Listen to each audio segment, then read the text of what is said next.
In 1972, an episode of a popular game show featured three men who were each claiming to be the same person and recounting their impressive accomplishments.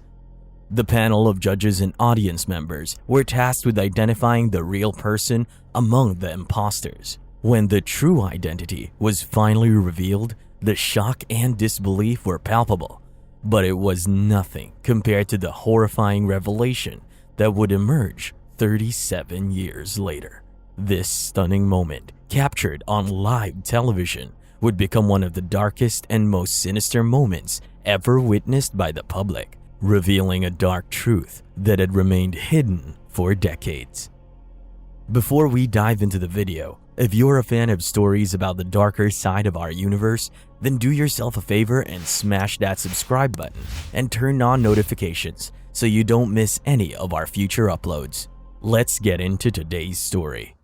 December 18th, 1956 marked a historic moment in television as an electrifying new game show, To Tell the Truth, burst onto the scene on major American television networks. The concept was deceptively simple, yet brimming with intrigue. Three contestants would come on stage before the celebrity judges to share something remarkable, such as an extraordinary talent or accomplishment. But here's the twist. Only one of them was telling the truth, while the other two were cunning imposters. As the tension mounted, the judges were left to decipher the truth from the elaborate falsehoods before them, making for a gripping viewing experience that captivated audiences for years to come. The celebrity judges were on the edge of their seats, firing off rapid-fire questions to the trio of contestants, desperate to catch even the slightest slip-up or inconsistency. The tension in the studio was palpable as the clock ticked down, and the judges cast their final, fateful votes. The anticipation was unbearable as the host called forth the truly remarkable person to stand and reveal their identity.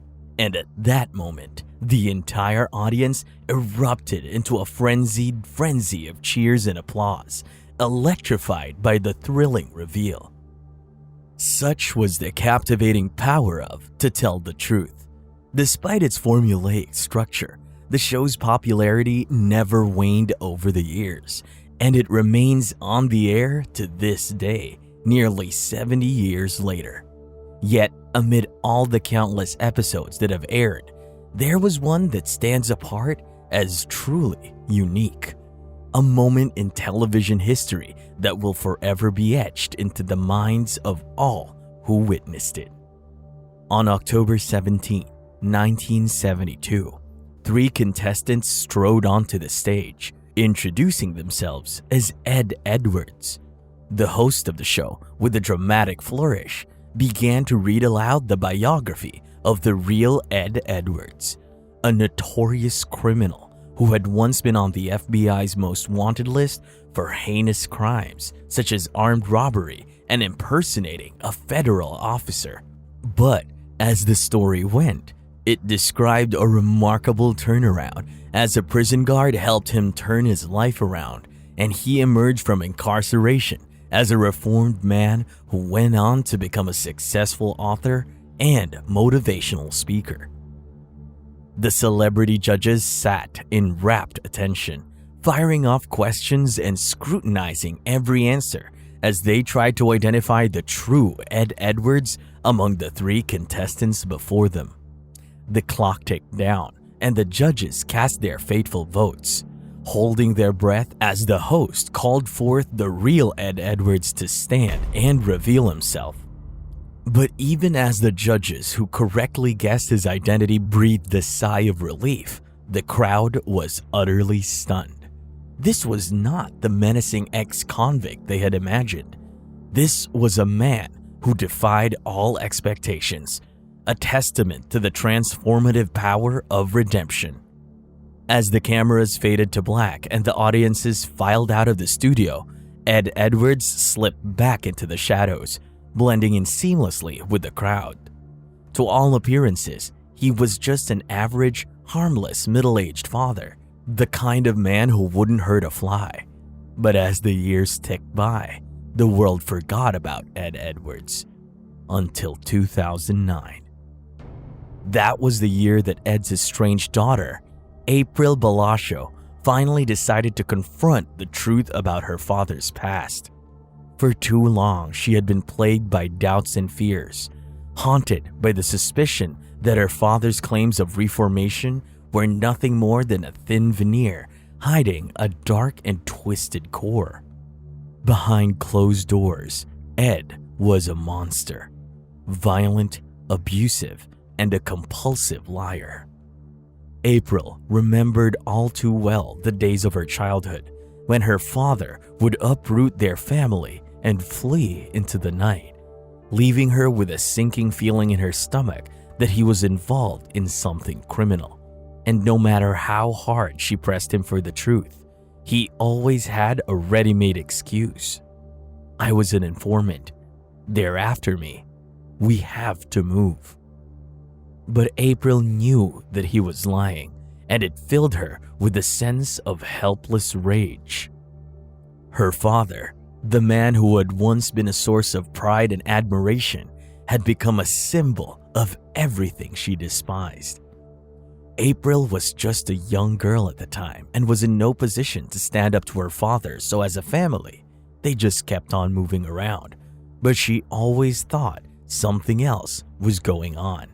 April Balascio, now a 40-year-old woman, couldn't shake the feeling that her father, Ed Edwards, was hiding something sinister. She remembered the violent outbursts, the sudden moves, and the constant lies. She couldn't accept his claims of being a reformed criminal, so she turned to the only thing she knew: Google. One night, she decided to search the names of the towns they had lived in, followed by unsolved mystery or unsolved crime. As she scrolled through the results, she stumbled upon something that made her blood run cold. It was a murder case in Watertown, Wisconsin, where her family had briefly lived in 1980. It was a beautiful summer evening on August 9, 1980, when Tim Hack and Kelly Drew, a young teenage couple, had just left a wedding at the Concord House. Being young and in love, they were just enjoying each other's company. They did plan to meet up with friends later in the day, but when they never showed up, everyone became worried. On August 10, 1980, Tim Hack's father contacted the authorities, reporting his son and his son's girlfriend missing. 5 days later, on August 15, Kelly's torn garments were discovered discarded on a nearby road, approximately 3 miles from the Concord home. The following day, on August 16, 1980, Tim's body was discovered in the same vicinity. The Jefferson County investigators launched a comprehensive search operation across Wisconsin, leaving no stone unturned. 1 day later, on October 16, 1980, 2 observant squirrel hunters from Milwaukee stumbled upon the remains of the young couple lying at the edge of the woods on Hustisford Road in the town of Ixonia. The discovery left the authorities and the local community in a state of profound grief and shock as they grappled with the tragic events that had unfolded in their midst. The news of the murder shook the town to its core, but the case quickly went cold. 8 years later, in May 1988, John Simon approached the police with a disturbing account about a man he had known named Edward Edwards. Simon revealed that Edwards had a penchant for military attire and had confided in him that he was working as security at Concord House on the night that the young couple had gone missing. This revelation left the investigators intrigued as they delved deeper into Edwards' background and tried to piece together the evidence surrounding the tragic disappearance of Tim and Kelly, but nothing came from it, and they ended their investigation. As April was reading through the cold case, She couldn't shake the feeling that her father might have been involved in the heinous crime. Fueled by her suspicions, she called the Watertown Police Department and told them that she thinks her father might have been responsible for this double homicide. April's memories were crystal clear. She had lived in this town for only a brief period, but during that time, the murder of Tim and Kelly took place. With a sense of dread and urgency, she relayed this information to the police, who decided to investigate. The Watertown police worked tirelessly, following leads and tracking down Ed Edwards, who had since relocated to Kentucky. They demanded a DNA sample from him, which they tested against the samples found at the crime scene in 1980. The result was chilling. It was a match. The long arm of the law had finally caught up with Ed Edwards, who was promptly arrested and brought back to Wisconsin to face justice. As soon as Ed was in custody, he confessed to the murder and then he immediately requested the death penalty. But he was told the maximum punishment for this crime was life in prison. Ed didn't like this. He wanted death, and so he did the only thing he could do to increase his punishment. He confessed to more crimes. In August 1977, a young couple, William Lavaco, aged 21, and his girlfriend, Judith Straub, aged 18, were sitting in their car enjoying each other's company when Ed Edwards walked up to them and fired 2 deadly shots, each bullet hitting both of them in the neck. Ed would take their bodies and dump them into the wooded area just 30 feet away from their car. The car was reported abandoned on August 7, 1977. The following day, their bodies were found, but quickly this case went cold and no one was ever charged with the murders. Ed Edwards confessed to this crime, hoping it would give him the death penalty, but through a legal loophole, police said that they were going to charge him with this double murder, but he still won't get the death penalty. Ed was still facing life in prison. Ed had no choice but to give the police more. In a shocking turn of events, Edwards made a chilling confession to the heinous 1996 murder of his own foster son, Danny Boy Edwards. The victim had lived under Edwards' roof for several years and had come to trust him as a father figure. But little did Danny Boy know that his fate had been sealed by the man he had looked up to. Edwards had concocted a diabolical plan to collect a whopping $250,000 in insurance money, and Danny Boy had unwittingly become the pawn in his game.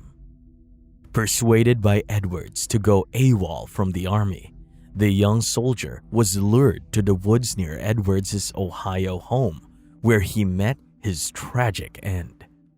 With his cold and calculated hand, Edwards shot Danny Boy twice in the face, leaving him in a shallow grave where his remains would later be discovered by a hapless hunter.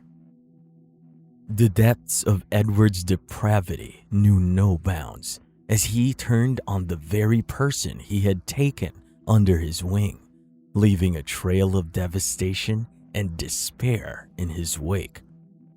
Just like the other murders, no one was ever charged with these crimes.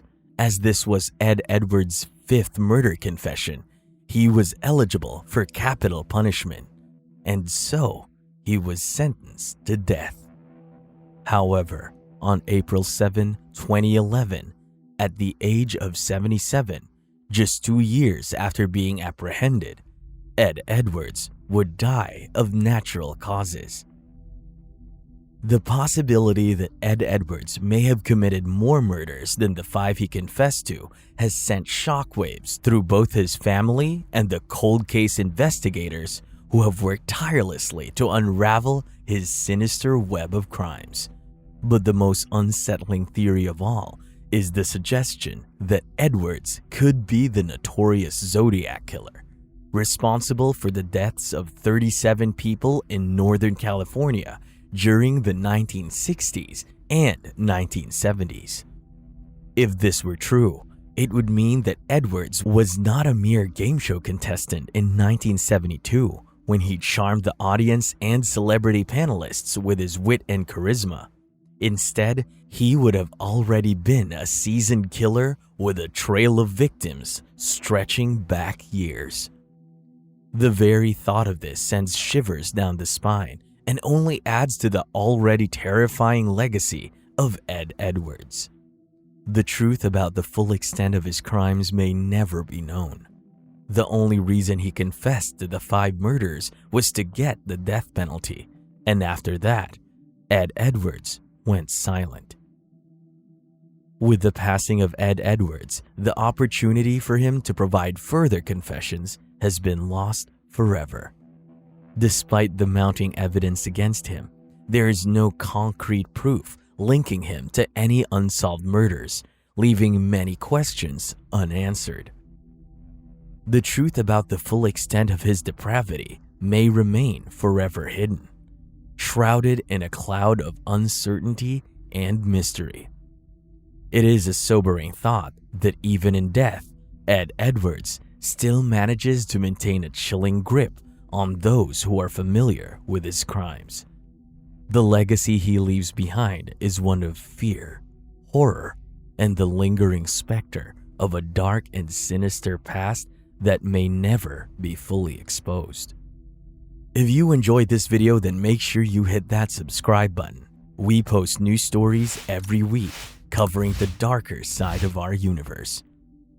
If you want to see more videos like this, then I highly recommend that you click the video now on screen.